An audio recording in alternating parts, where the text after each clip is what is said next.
Okay,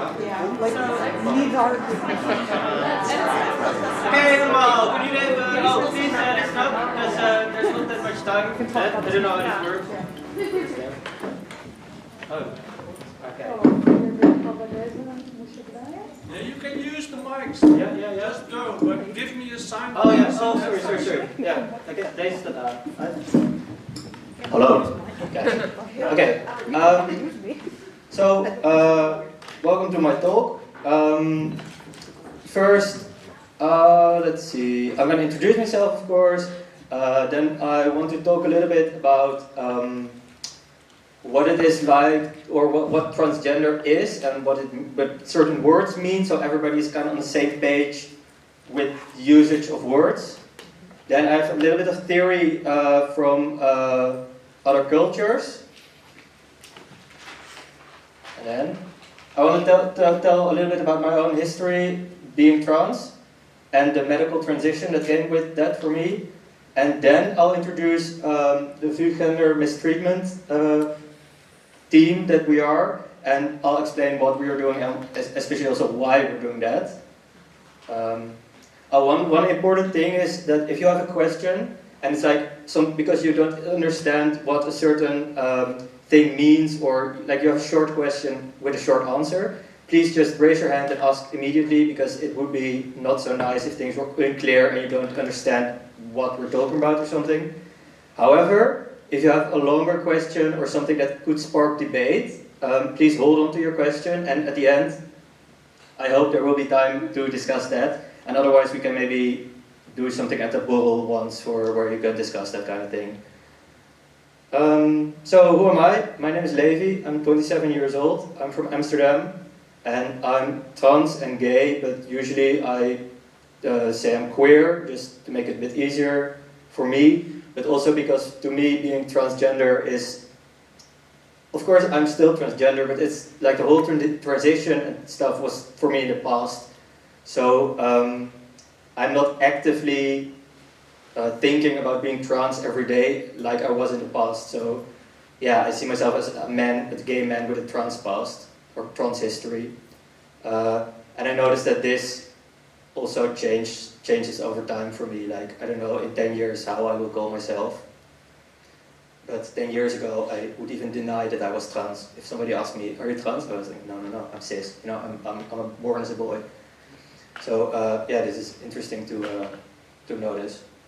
Yeah, I think I have a little content warning, because I don't know, there might be some trans people in the audience, and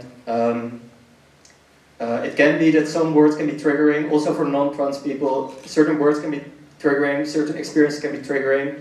If you at any point feel unsafe or uncomfortable, please feel free to close your ears or even walk away. Like, I will not take it personally. Just care for yourself first. That's the most important. I don't want anybody here to leave with a bad feeling about this.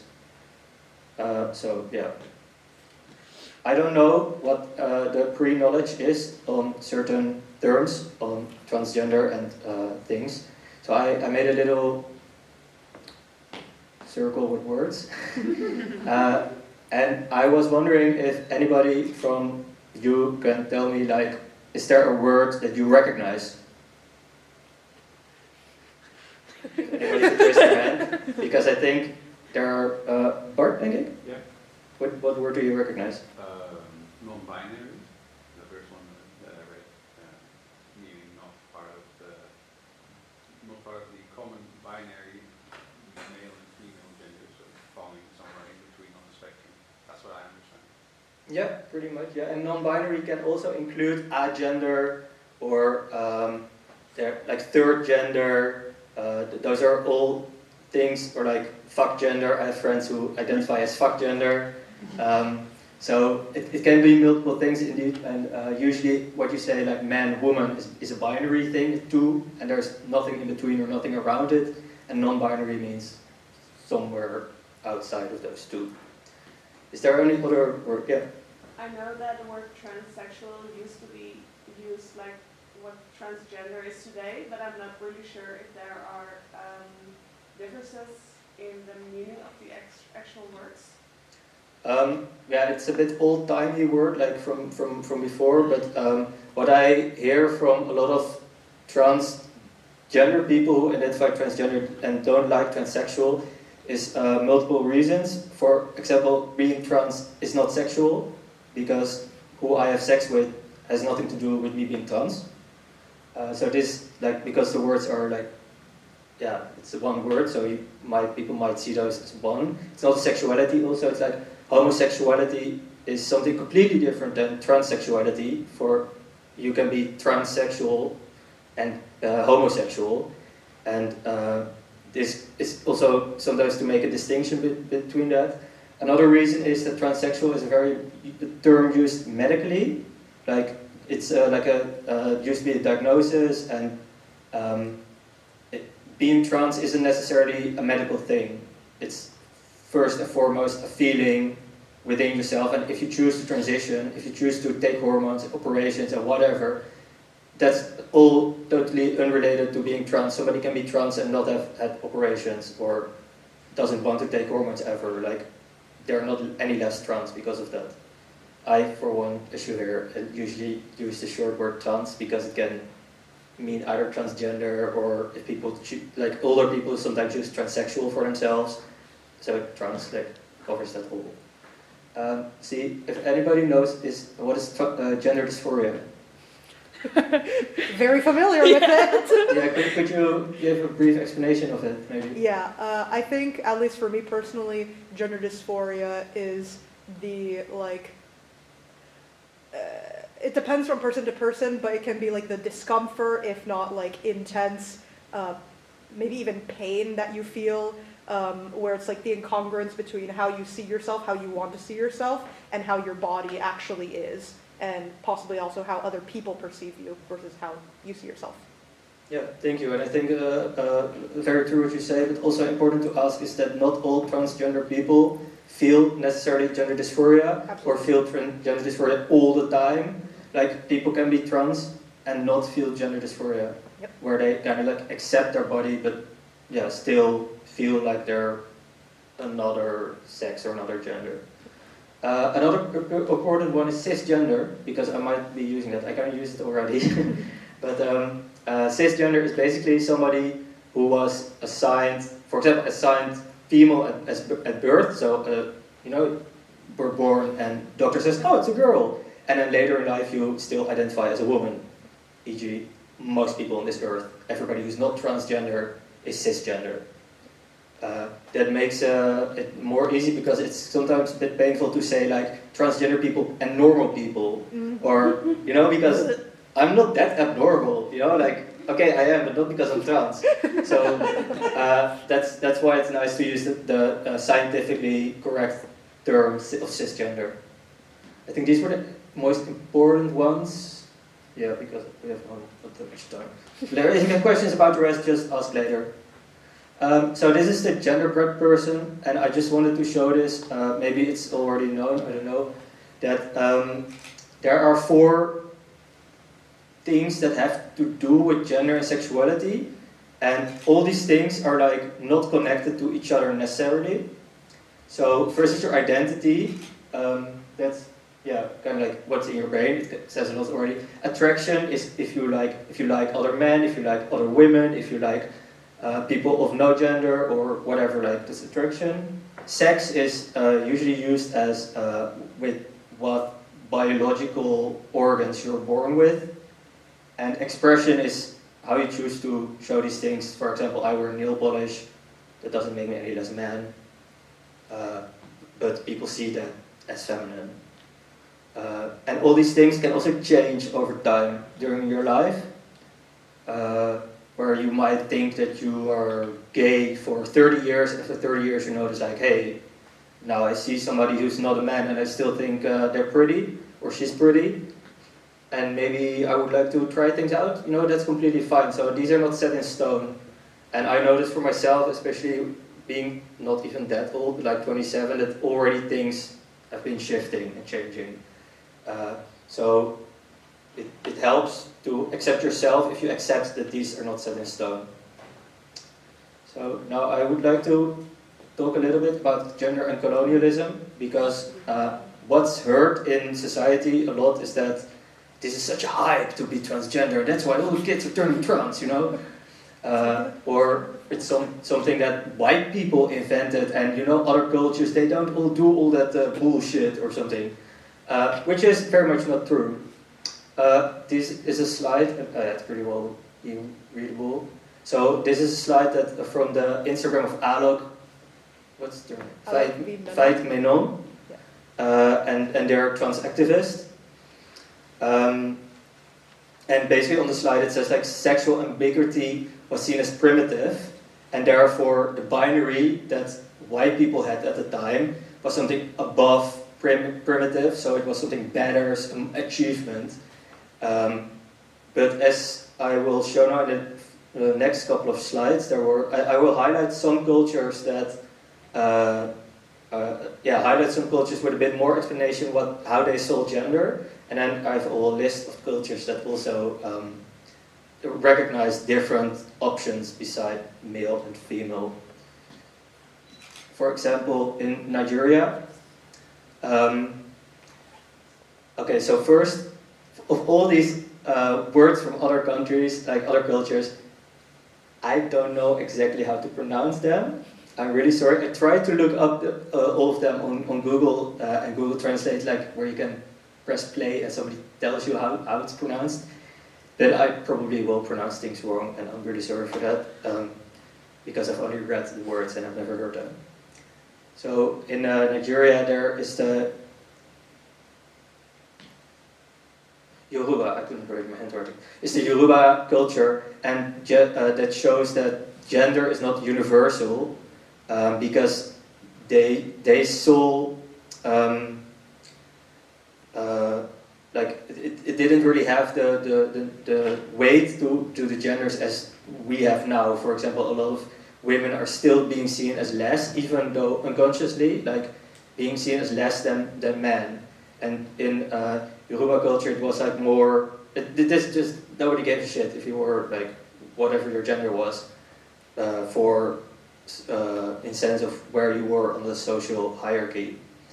And this shows that gender is not binary, it's not set in stone. And when the colonizers came, when white people came, they were so ingrained with the fact that they didn't see women as full people, that they didn't even saw the women who were chief of the tribes as true chiefs. Like they wouldn't listen to them, they would only listen to the men. And this is where a lot of things were pushed into their society, that there was a difference. So the next one is in India. Sanskrit scriptures already talked about sexual fluidity, and I don't know if everybody's well known with the Sanskrit, but it's a language that started from about 1500 before Christ, so that's about 3,500 years ago, where people already recognized a different, like beyond the binary genders. Like there were gay gods. Kama Sutra includes sex. Kama Sutra is a book that has a lot of sexual positions, and they include sex between two men, two women, gender non-conforming people. Like it was all there. Also in India, it's the same side. Yeah, that's a lot of text. I'll just briefly tell what's on it. Like in India, they still recognize also the hijras. It's a kind of third gender. They are officially recognized as an official gender, but only since 2014. So for a culture that had accepted this since 1500 before Christ, and only changed that like 7 years ago, that shows also how strong the colonial power is in these societies. Also, hijras have only voting rights since 1994, so they couldn't even vote before that. Like that is kind of like the base of who you are in a democracy, is that you may vote. So this is really serious how colonialism kind of destroyed all these cultures full of different options, and I mean, we now see also in like 80 countries in the world, I think it's illegal to be gay, and like over half of them were British colonies. And yeah, I don't know, do something with that information. I have a small list of words I cannot pronounce, like hijab from India. Fa'afine is from the Samoa people. Mahu,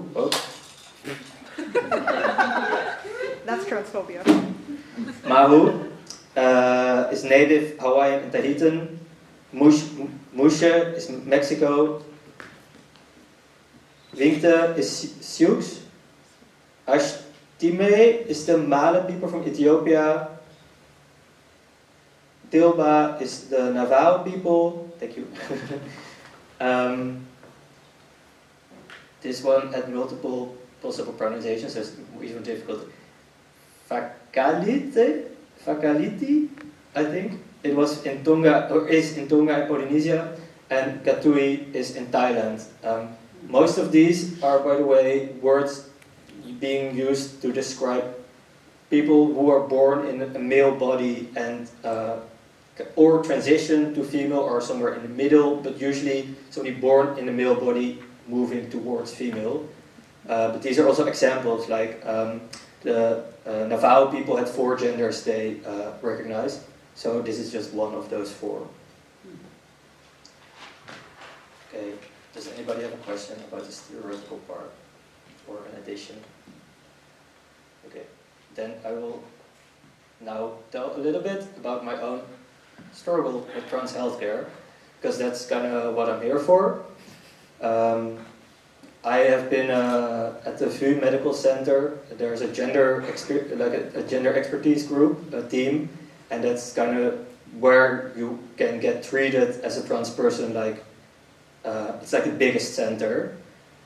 We use the VU Medical Center, but like since I don't know last year or something, they collided with the AMC, and now they're the Amsterdam UMC location VUMC or something. So we just use the VU because, I mean, that's where it was for 30 years, so it's kind of like stuck in the language still. And I've been a patient or client or whatever you want to call that since 2006 basically, and I was 12 years old, and my parents kind of noticed, you know, I never looked like a girl, I never played with girls, I never acted like a girl or like how other little girls acted. And when I was 12, they told me we're going to a psychiatrist. They kind of forgot to tell what for. So we arrived there at the hospital, like, what am I doing here, you know? My dad sitting there, my mom sitting there looking at me, and this woman in front of me, the psychologist, asked me like, so you want to be a boy? And I had never talked about this with anybody in my life. I knew the word transgender because I saw a television program when I was 8. I was like, it was like a revelation, that was me. But so for 4 years I never discussed this because also my parents have 3 older sons, and they told me every day how glad they were with having a daughter, blah blah blah. So it was really difficult to tell them. And this question from this woman, from psychologist, kind of struck me so hard that I was like, you know, kind of like flabbergasted, and like I said I was in doubt, which I very much wasn't, but you know, everything was a bit too much. In 2008, when I was 14, I started, my body started changing. I was pretty late in puberty in that sense, and I really needed to like tell my parents and other people around me like, no, okay, so now I made up my mind, and I actually am a boy. Then the VU told me I had to go back on the waiting list for 1.5 years back then. So the waiting list after 13 years didn't really change that much. Now they're 2.5 years. But it's always been like, around 2 years. And when my time had come for the waiting list, they told me, we see you have been here before. You go to the psychiatrist that you had. And this experience with this woman was already very negative when I was 12, and it kept being negative for the other 8 years. So when I was 15 and a half, in 2009, I could start my treatment or my medical transition. And this was by the old rules, where I could get puberty blockers, which are completely reversible. If you stop taking the puberty blockers, your body goes into the natural, in my case, female puberty, and you would develop just as you would if you hadn't taken them. And I had to take a puberty blockers for a year. It's called a real life phase, where you have to kind of like live in your new gender to check out if it's really something for you. I'm glad that they kind of like are not that strict on that anymore. But for me, it was like this. So when I was 16 and a half, I could start testosterone injections in my case. And that's something I will have to take for the rest of my life, because my body doesn't produce testosterone by itself. And I inject that. And that's, for me, it's the best option. But later I also had operations. I will talk about that also a little bit. But what I actually want to talk about more is what the VU, how they mistreated me. And for example, like I constantly had to prove myself to this psychologist. If I was wearing nail polish to a talk with her appointment, like she would like completely dismiss me being a man, and like we would be 3 steps back in my transition. She also blackmailed me into taking away my hormones if I didn't tell in my class in high school that I was trans. So when I was 16, I went to the 4th year of high school, and I got a completely new class, and everybody was like, they didn't know me, so they just saw a boy with my name Levi, and everybody saw me as a guy, was perfect, no more bullying in class. And this lady at the VU is like, yeah, but we from the VU are for openness. And I was like, yeah, but you know, like this is great. Nobody knows I'm trans. Nobody knows I'm actually a girl, because that's what I always was hearing.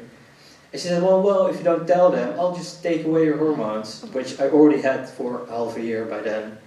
And I mean, that's also when I told her that she doesn't decide that. That's the endocrinologist, the hormone doctor, and he was a great guy. So I told him that, and he was also, we never do that, was what he said. Like, that's bizarre. How can she even think of saying that? But it really shows the kind of treatment that my psychologist was believing in. For example, she also lied to the rest of the team about my housing situation. I couldn't live with my parents anymore from 15 years old, and I squatted. I was living in a squat house. And she told the rest of the team that all my housemates are heroin users and injecting that, and there would be a chance that they would steal the needles that I use for my testosterone injections and use it to put heroin, and then they would like put the needles back, and I wouldn't notice how they were already out of the packaging, and I would inject my testosterone with that, and then I would get HIV. Oh, Jesus fucking Christ. Wow.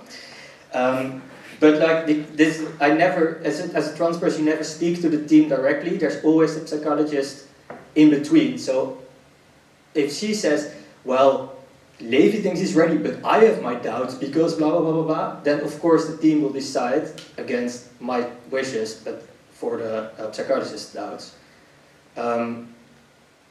So I complained a lot. I asked for a different psychologist 3 times. It was denied 3 times because there was nobody else. I would be put back on the waiting list of 2 years. And the 3rd time, it was really close to my hysterectomy. That's where they take out the uterus. And because this was before 2014, the law was that you can only change your legal documents if you have been sterilized. Which means if they take out the uterus, then you can change the gender mark on the passport in your name legally. So I was, and this would, it would almost be time for that, like half a year after my super tiny breast operation.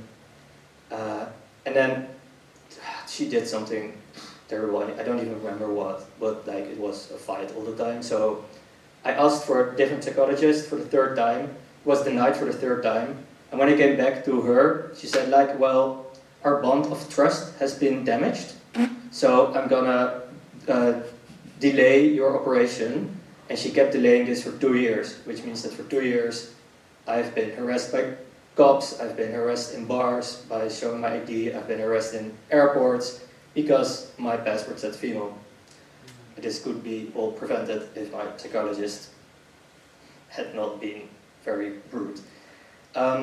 This was kind of like, and then I also had, for my operation, when I finally had it, I had really bad complications that the VU didn't take serious at all. Like, I was in bed crying for 3 weeks with the most severe cramps in my belly, did not feel healthy. And the VU just said like, yeah, take paracetamol, bye. And then it was time for me, the final operation is the Phalloplasty, where they can take skin from somewhere on your body and basically make a penis from that. And I didn't trust the VU anymore. I was like, if something goes wrong now, I know that it was a bad decision to come here. So I wanted to go to the nearest other gender team, which is in Ghent in Belgium. The VU took 1.5 years of referring me to Ghent. And at the end they told me I had to write the letter, mail it to the VU would sign it, and they mailed it to Ghent. So I was like, okay, well, I'll write the letter. How can you think about this for 1.5 years and I have to write my own letter? I biked to the VU, that's signed there, and I posted myself to Ghent because otherwise that will take another 2 years. Then after a year of waiting, I had a consultation with a doctor in Ghent.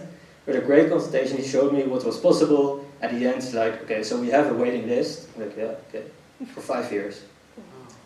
At that time, I was 22, and I couldn't wait another 5 years. Because my dysphoria was really bad. Every time I peed, I cried. Every time I showered, I cried. And I knew I couldn't live like this for 5 more years. So first I cried all evening, and then the rest of the night I looked on Google. I was like, I'll go to the US and have my operation there. I'll be in debt for the rest of my life. I don't care, because otherwise there will maybe not even be a life for me. And like through US, I came to a doctor in London, and there I saw a name from a doctor in Serbia, in Belgrade. And in the morning I sent him an email. Oh, well, anyway, thanks. In the morning I sent him an email like, hey, so I want to go, I want to know more information. And in the afternoon I got an email back from his assistant, and it's like, yeah, we have a waiting list.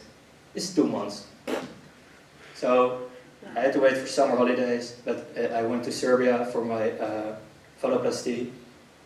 But the VU, where I haven't been for 2.5 years, sent me an email about 2 weeks before my operation date. I don't know how they know that I had it, but probably because, I don't know, I told an endocrinologist, where I still had to go because of my hormones, told my psychiatrist, and she basically sent me an email with full lies about the technique. There would be lots more complications, this doctor would be a scam, blah blah blah. I was like, lady, I'm not even your patient, you know, what are you? You know, and then I emailed this, I translated the email, I emailed it to the doctor in Serbia, and he's like, no, this is like a technique that we haven't been using for 8 years, so why is the VU telling you that we do it like that? For me, that was like the last time I had contact with this lady, but also, yeah, it kind of shows that, I don't know, I still don't understand, you know, she kind of has like this goal of not having me transition or something. It's like what this feels like. After Serbia, I still was feeling really shit, and I asked for some blood tests about my testo level in my blood, and apparently it had been low for all 8 years before that, and the VU just didn't really bother to tell me that. And if you don't have enough hormones in your blood, it's like you get depressed, you get sluggish, you get really tired, cannot relate. There's a lot of mental implications as well. And I went to a different endocrinologist in The Hague, and he put me on a different kind of testosterone, and since then, like, it's like, I've been feeling much, much better. And the VU let me walk away with this for 8 years, because it didn't bother telling me. So that's kind of my story, why I am in the team of gender mistreatment. Because for me, that is a way of, I still feel a lot of anger towards the VU, I still feel a lot of misunderstanding, and that I was being treated unfairly. But I never knew what I could do with this, you know, like, I complained so many times. I was there in front with the team leader, like, with the manager, with a whole list of things that were wrong, and just completely denied everything because of the protocols. And now I read in the newspaper that the VU says, we don't have any protocols. Like, yes you do, because that's what you told me, you know. and now with the vugendermistreatment Instagram page, was also like the activist things that we do, I can kind of canalize this this anger and unfairness into change. And I really believe I really don't want any other trans person to go through what I had to go through, sadly. So that's why I'm motivated for change. Yeah. Oh yeah, this was the way it was before. First you get the diagnosis, then the social transition, then if you're young, puberty blockers or straight away hormones, then operations, and then it was only possible to change your ID. Since 2014, the World Health Organization said, listen, Netherlands, you cannot ask people to be sterilized before they can have their true name on their passport and their true gender. So with pressure from the World Health Organization, the politicians changed this law, where after the diagnosis, now you still need a diagnosis from a doctor, but after the diagnosis, it's already possible to change your legal documents. And I think this is not perfect, but it's way better than it was before.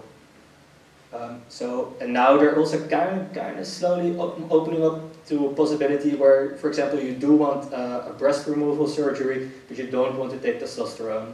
Like things, because it's different for everybody. Like we saw with the genderbread person, things change for everybody. So now also it's not anymore the step that you first need a year or 4 months before you can have operations. Like slow improvements.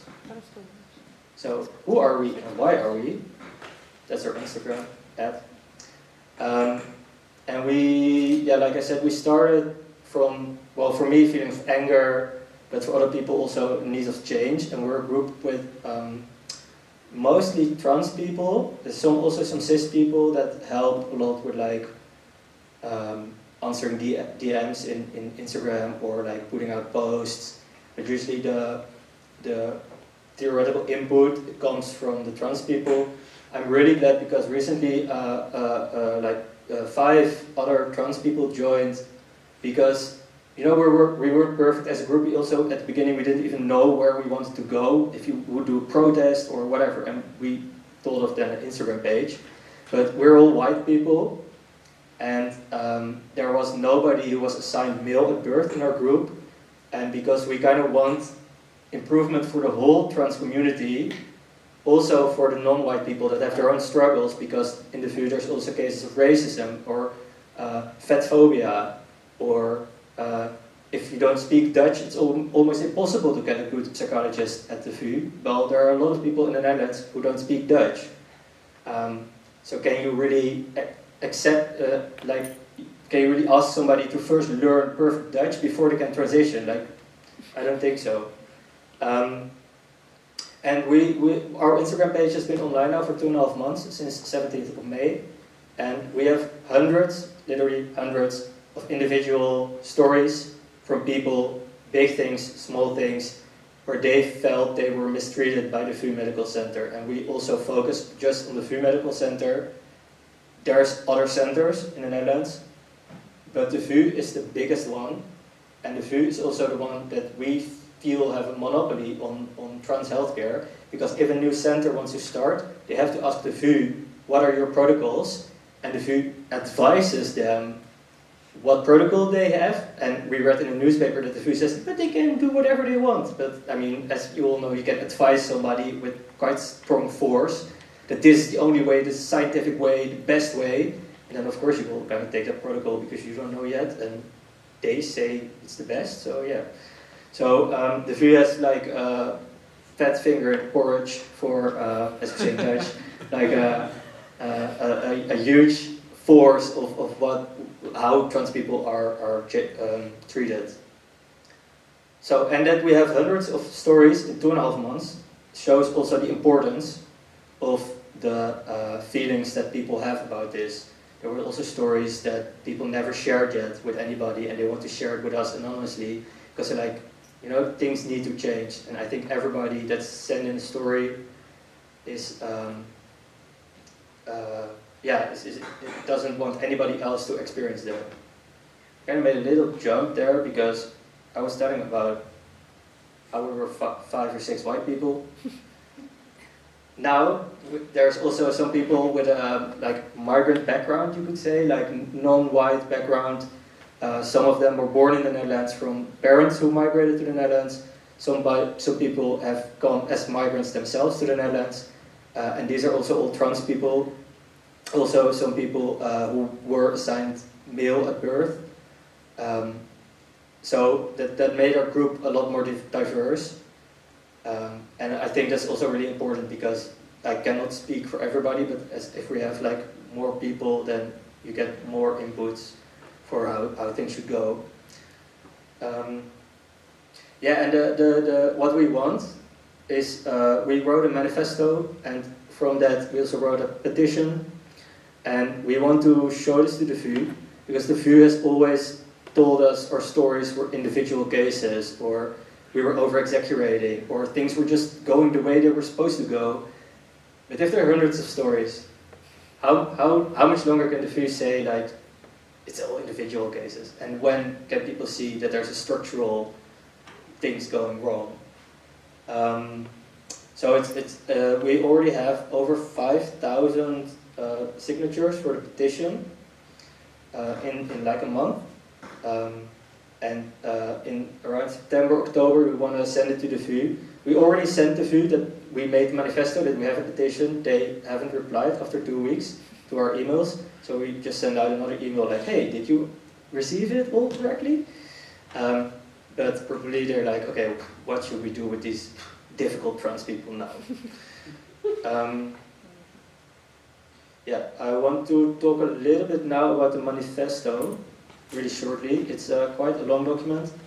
These are the most important points from that. It's like self-determination, where it's really important because the way it's now, I have to convince a cis person that I am trans and that my feelings being trans are valid, and that I really thought this through thoroughly, and it's not like something that just came up.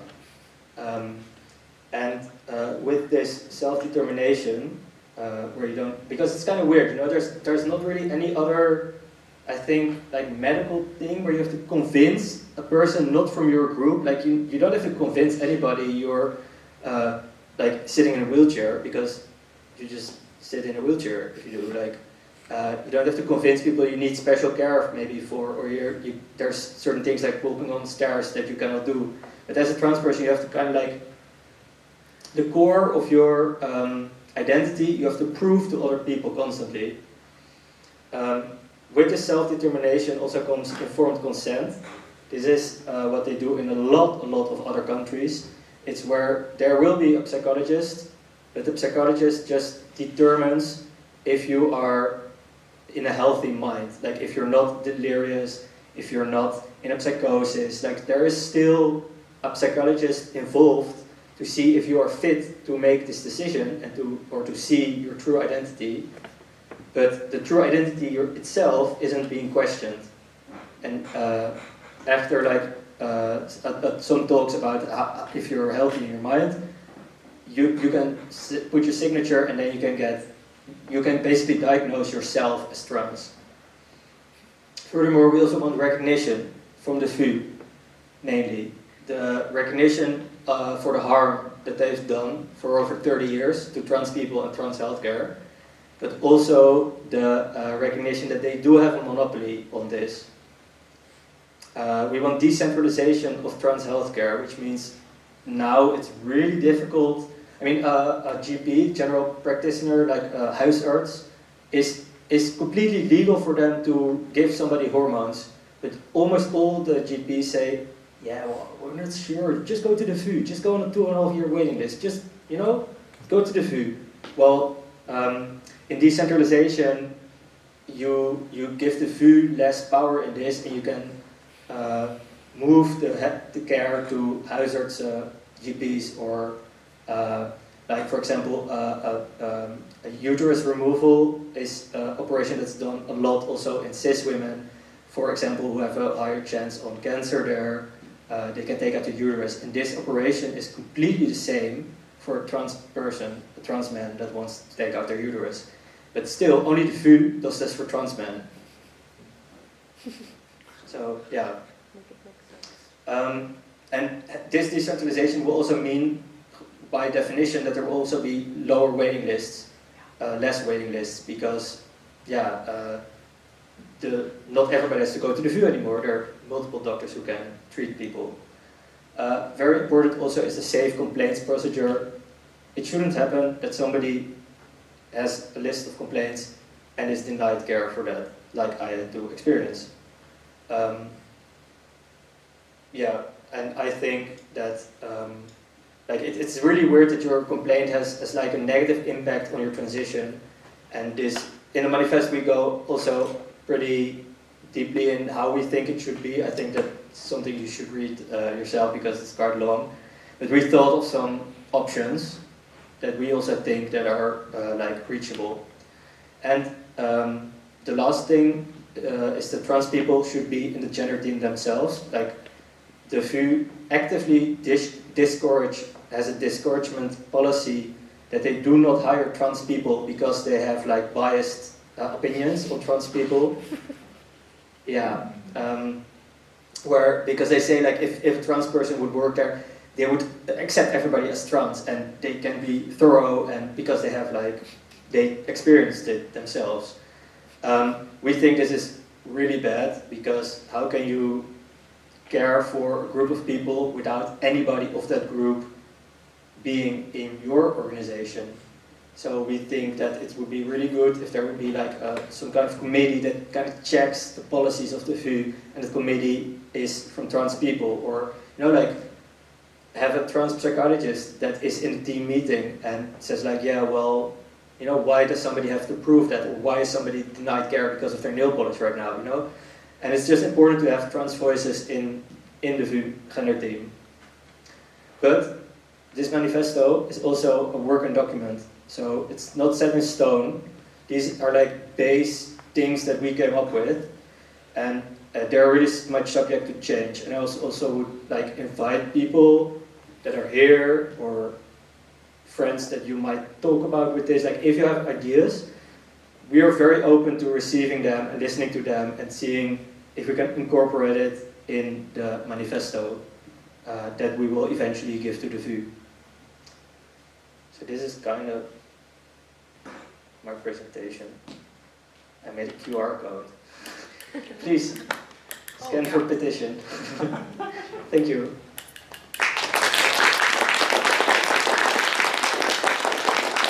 Of course there's time for questions now. Is there time? There's like 4 minutes time for discussion. Yeah. Or share your thoughts on this or whatever. Yeah, the thing with like decentralization of healthcare, of trans healthcare, and talking to your GP, I have a very recent experience with that, where I went to my own GP, and so far he was always very nice, and when I wanted to talk to, for example, about like contraceptive options, he kept his language very gender neutral, which I found to be really cool. But then I met up with him recently. I made an appointment with him and said, as I've told you from the first time I met you, I have known that I'm trans for now the past 6+ years, and I know what I want from my healthcare, and I know that it is completely possible for you as an individual GP to prescribe me testosterone. But I also, from everything I've heard, including not reading the posts that you guys have because they're all in Dutch and my Dutch is not very good, but what I've heard about that, it's bad. It's just I've never heard a single good experience with them. And so I was very adamant in telling him, do not send me to the VU. I do not want a referral to them because they are dehumanizing to trans people and invalidating and very binarist. And then he said, okay, I will talk to an endocrinologist or something, and I'll contact you within the next 2 weeks.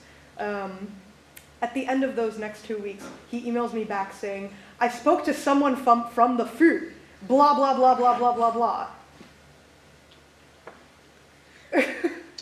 What a betrayal of trust. I specifically told him not to do that, and then he went and did it.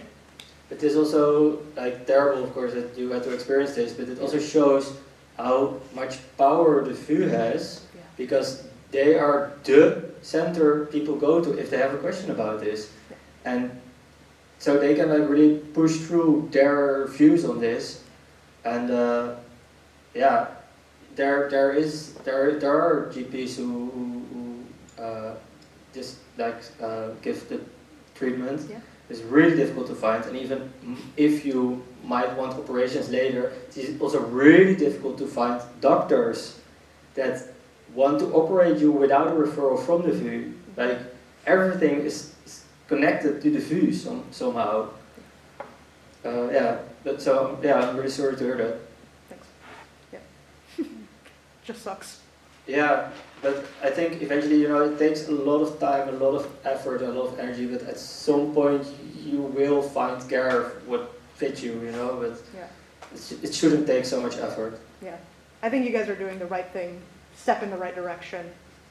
Yeah. Thank you. And yeah, also like, we're also just a group of trans people, it's like people have attacked us for not being scientific enough.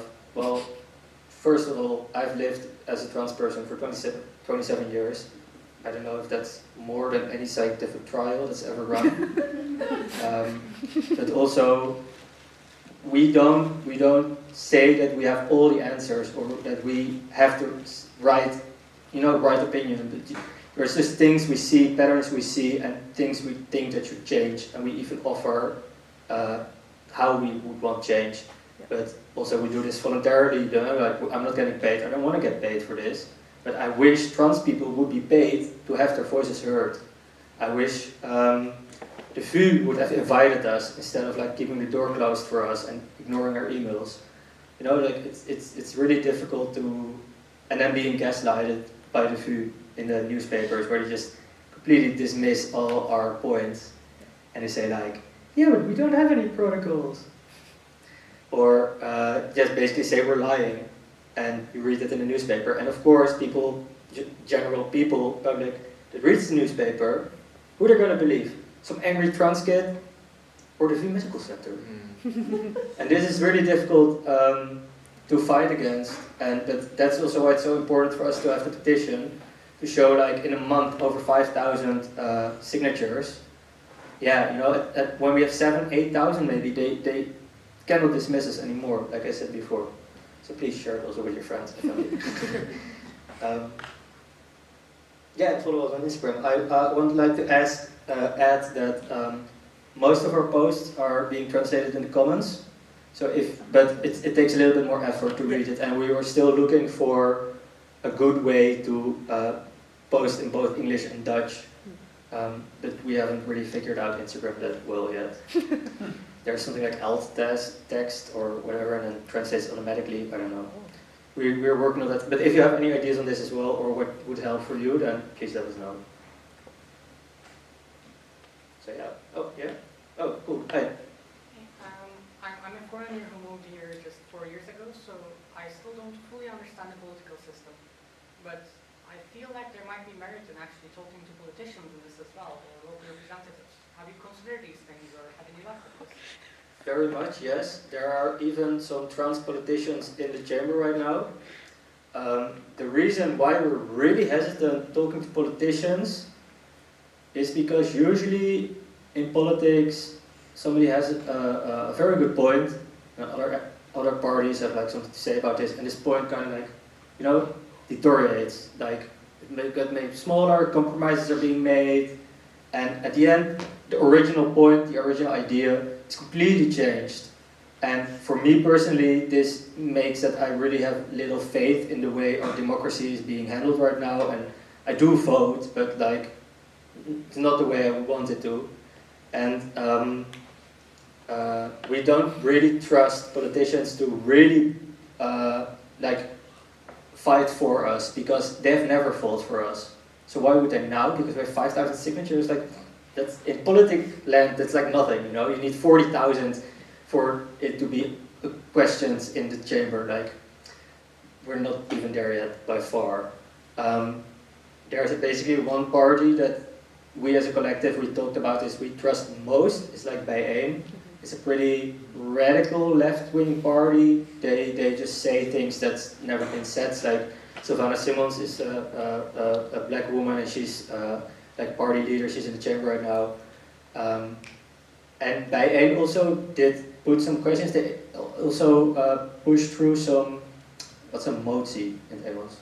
Anybody know? A motion, like the official document where they, yeah, okay, cool. Where they asked for change, and this was accepted. 2 of the 4 were accepted, and so the voted were in favor. So they had put a little change, but also politics go really slow, and I mean, sorry, but people can't wait anymore. We waited for 30 years, you know. But it's, yeah, it's a good question. Yeah. Hi, I'm Simon. Thank you for your story first. And I was wondering, do you consider legal action, maybe as an individual or as a group, and would that even be possible under current law? Well, Like a lawsuit? like officially it should be possible, but first you have to make official complaints, and those have not given me good experiences. There are situations that I didn't talk about yet because they can be really triggering for other people that were, I think, even criminal offenses by doctors to me. But I chose not to do it because at the time it was just after my operation. I just didn't have the energy, and now it's already like 7 years ago, and I don't know if it's even possible. But this is also what the VU kind of like, that's also their position of power, like, because if you take legal action, you can basically only do that when you're not a patient anymore. Because when you're a patient, they just deny you care, because that's what they've been doing. And the fear of this is a true fear, because it is what's literally happening. So that makes it really difficult. And also why we think like, okay, first we try to get in contact with the VU and talk about them and like put our foot in the door and be like, hey, listen to us. But maybe in the future when they won't listen, like, we'll lawyer up and whatever, yeah. Is there anybody else who wants to share something? First of all, Levi, thank you so much for sharing your personal story. I think, yeah, it really touched me. Like, yeah, it's horrible actually, and I think it's super brave for you to share that with us, even if it's years ago. It's still really brave of you. I think it's so weird actually that a GP can just deny you care. If that's for anything else, people would go on the streets and be like, that's awful, but because it's trans people, nobody gives a shit, you know? And that's like, people have really tried to defend the long waiting list to me and be like, yeah, but when you have time to think about it. I'm like, bitch, I'm 24, I thought about it. You know? And then it's just so awful that I had to, like, you have to be so assertive if you want to go any other way than the VU, and a lot of people don't have the mental space to do that because you're already battling with, like, gender dysphoria and like society looking down on you, and then you have to fight to get this care, and people continuously say that you don't deserve it or that you have to prove it. It's so tiring, but it is, eventually it's possible, I guess, because I made it happen for myself, but like Michael said, it's so awful to go through that process, and I just, yeah, I thank you so much for what you guys are doing. It's so, like, for the first time, I really felt seen in that sense, you know, because growing up, I always thought, like, this is not a possibility because it's too painful, I cannot do this. And then to have, like, all these brave people standing up and sharing their stories, it's so inspiring, and it also really inspired me to speak up about my own story and be like, this is not okay, and we need to change this, and, like, trans people deserve to have healthcare and deserve to live a happy life without going through this fucking torture, basically, man. So, yeah, just want to thank you, and please tell everyone in the team that thanks for me, because it means so much, actually. Yeah, I'm really hurt to hear that, of course, because I'm hurt for you, like, that this is so difficult. But I'm also really happy that there's, like, even if we can just help one person, you know, then my mission is completed, basically. Like, I'm already happy. because these are things that nobody ever talks about also. And then that's also a big part of what we try to do, is that we want to give a voice to the people, to, in Dutch, give erkenning and herkenning.